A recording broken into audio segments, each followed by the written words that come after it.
I'm 82. The years between 65 and 75 were the hardest part of my life. Here's what I wish I knew earlier. Good morning, my friends. I'm 82 years old now, and after everything I have experienced, there is one thing I wish someone had told me before I turned 65. I thought retirement would be the easiest chapter of my life. I thought the hardest battles were already behind me. But what I discovered was that the years between 65 and 75 brought some of the biggest changes I had ever faced. Not because life became worse. In many ways, those years brought more freedom, more wisdom, and more appreciation for the little things. But they also brought challenges that nobody really prepared me for. Your body begins to respond differently. Your routines change. Your sense of purpose can shift. Things that once felt automatic suddenly require more attention and care. And the truth is, many people struggle during this decade because they do not understand what is happening.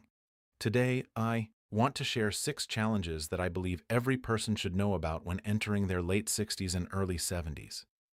These are lessons I learned through my own experiences, through watching friends grow older, and through seeing what separates those who continue to live with strength and independence from those who slowly lose it.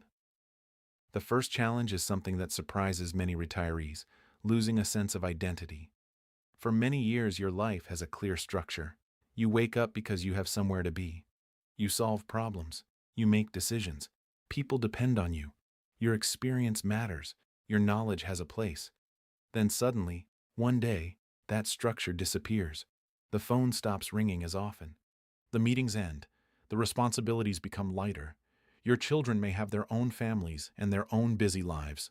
You finally have free time, but nobody tells you that too much empty time can sometimes feel uncomfortable. I remember when my neighbor Frank retired after almost 40 years as a business owner. Everyone congratulated him. They told him how lucky he was. But a few months later, I noticed something different. Frank was still the same intelligent man, but he seemed quieter. He stopped going out. He stopped sharing his opinions. He started saying things like, "I don't really have a reason to wake up early anymore." That sentence stayed with me because retirement does not only remove a job. Sometimes it removes a role we spent decades building. The mistake many people make is thinking retirement means stopping. But retirement should not mean becoming invisible. It should mean choosing a new mission. At this stage of life, you need something that challenges your mind and gives your days meaning. It could be learning a language, teaching someone a skill, helping your community, joining a group, creating something, or simply becoming a person who continues to grow. Your brain and your spirit both need a reason to stay engaged. I learned this myself in my 70s. I started writing down memories from my life. At first, I thought nobody would care about my stories, but the process changed me. It made me think deeply. It helped me organize my experiences. It reminded me that my life still had value. The second challenge during the years between 65 and 75 is protecting your physical strength. When we are young, we rarely think about maintaining muscle. Strength feels automatic. You carry groceries, climb stairs, walk long distances, and get up from a chair without thinking twice. But after 65, strength becomes something you have to protect. One of the biggest mistakes I see older people make is assuming that losing strength is simply a normal part of aging. Some changes are normal, yes, but becoming weak and losing independence is not something we should accept without a fight. I learned this lesson after watching an old friend of mine struggle after a simple fall. He was 72 years old and had always been active. But during his retirement, he became less active. He spent more time sitting, watching television, and resting because he thought he had earned it. And he had earned rest. But he also needed movement. After his fall, he told me something I will never forget. He said, "I didn't lose my independence because I got old. I lost it because I stopped preparing my body for life." That was a powerful realization. Your muscles are not only about looking strong, they are about protecting your future. Strong legs help you stand up. Strong muscles help you recover after illness. Strength helps you remain in control of your own life. The solution is not complicated. You do not need to become an athlete. You need consistency. Walk regularly. Lift something safely. Practice balance. Use your body every day. Eat enough nourishing food. Give your muscles a reason to stay. The third challenge is something I call the silent energy drain. Many people between 65 and 75 say the same thing. I'm sleeping, but I don't feel refreshed. They wonder why they have less energy than before. They blame age, but sometimes the real issue is that the body's ability to produce and manage energy has changed. I remember a period in my early 70s when I felt like my battery was always half empty. I would wake up, drink my coffee, and still feel tired. I thought maybe this was simply what getting older felt like, but I realized something important. My body was not asking me to give up. It was asking me to change my habits. I started moving more consistently. I spent time outdoors. I improved my sleep routine. I paid more attention to the foods I was eating. Slowly, my energy improved. Getting older does not mean your body stops responding. It means your body responds differently, and that is a lesson many of us need to understand. The years between 65 and 75 are not about fighting your age. They are about learning how to work with your changing body. And my friends, there are still 3 more challenges I want to share with you.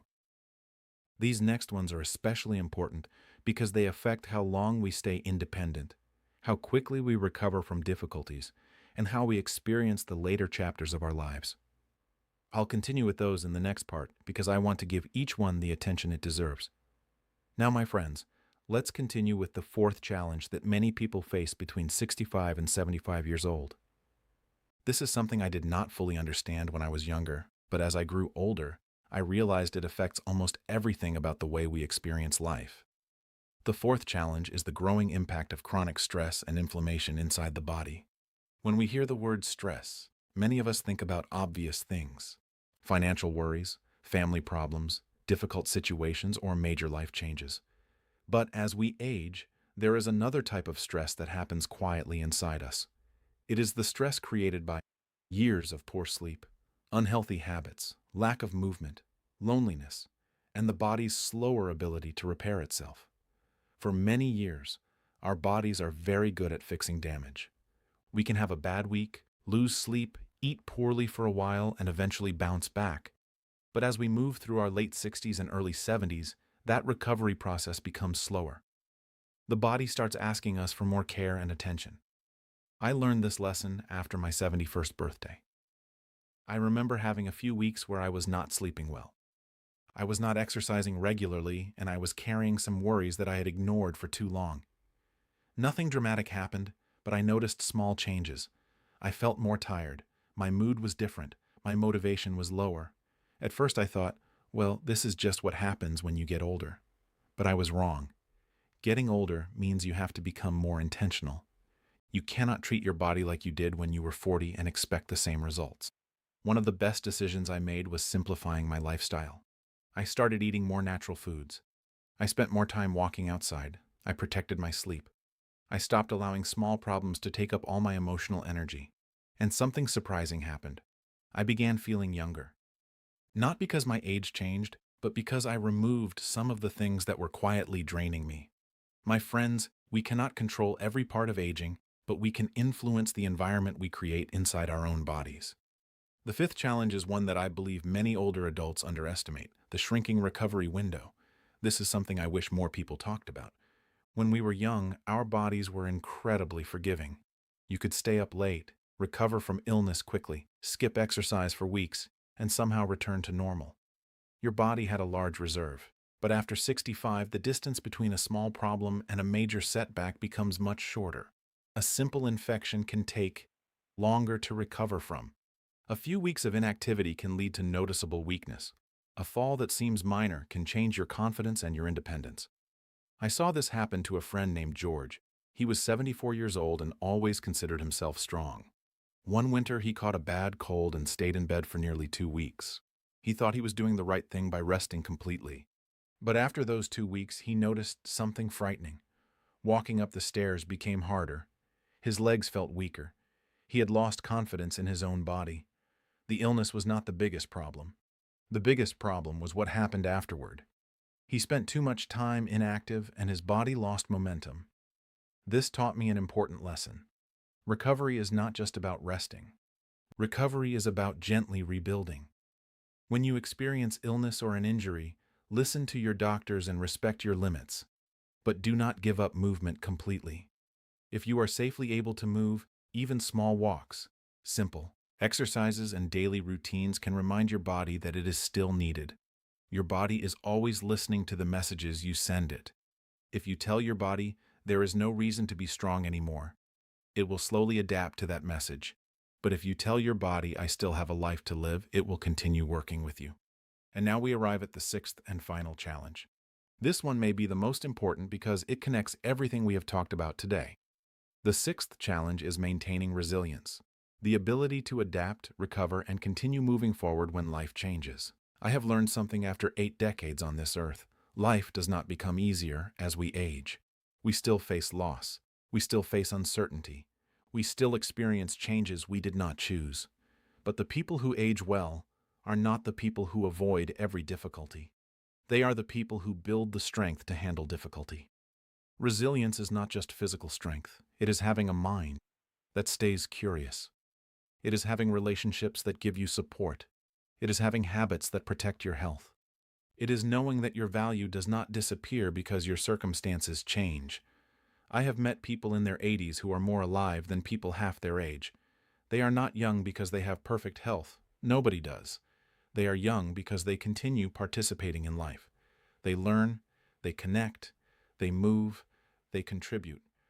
One woman I knew, Margaret, was in her 70s when she lost her husband of 50 years. Many people expected her to disappear into loneliness. Instead, she decided she would honor her husband by continuing to live fully. She joined a walking group. She started helping children at a local school. She learned how to use technology to stay connected with her grandchildren. She told me, "I cannot choose everything that happens to me, but I can choose how I respond." That sentence describes resilience better than any scientific definition. My friends, if you are between 65 and 75, I want you to understand something important. These years are not the end of your story. They are a transition into a different kind of life. Yes, your body changes. Yes, some things become harder. Yes, you need more wisdom and discipline than before. But you also have something you did not have when you were younger. You have experience. You know what matters. You know which problems are worth your energy and which ones are not. You know that time is precious. So if there is one message I hope you remember from our conversation today, it is this. Do not simply grow older, grow wiser. Protect your strength. Give your days purpose. Take care of your body. Stay connected with people who bring light into your life. Keep learning. Keep moving. Keep showing up. The years between 65 and 75 can be challenging, but they can also become some of the most meaningful years you will ever experience, because this is the time when you stop living only for responsibilities and start living with deeper awareness. Thank you so much for spending this time with me today. I truly appreciate you sitting here listening to my story and sharing this moment together. If something I said today connected with you, I would love to hear from you. Tell me your age and one thing you are doing to take better care of yourself in this chapter of life. Your stories matter and they may inspire someone else who is watching. Please take care of yourself. Keep your heart open and remember that every morning you wake up is another opportunity to live well. Thank you again for being here with me. I wish you health, peace, strength, and many beautiful days ahead. I'll see you in the next video. Take care, my friends.